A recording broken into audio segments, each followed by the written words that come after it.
8 съвета за отслабване, които няма да чуеш в интернет. Номер 1. Дръж храната си скучна, а животът е интересен. Повечето хора правят обратното, затова търсят разнообразие в храната. Обърни внимание какво правиш докато ядеш, защото ако си цъкаш на телефона или гледаш телевизия, е много по-вероятно да изядеш повече калории, защото ще ядеш и след като си се заситил. Номер 3. Не бъди лаком, не си пълни чинията все едно за пръв път виждаш храна. Сипи си малка порция и само ако си гладен я допълвай. Номер 4. Винаги има и план Б. Ако нямаш дадена храна на разположение, винаги бъди подготвен с поне 2 алтернативи, които са с сходни калории и протеин и може да се набавиш от почти всеки магазин. Номер 5.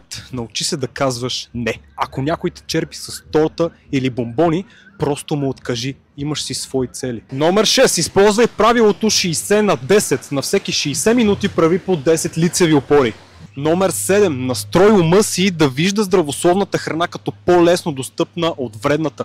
Както е пълно с закуски и джънк фуд навън, така има и редица здравословни опции, които са лесно достъпни в магазините и закусвалните. И номер 8. Последвай ме, ако искаш да махнеш корема до лятото.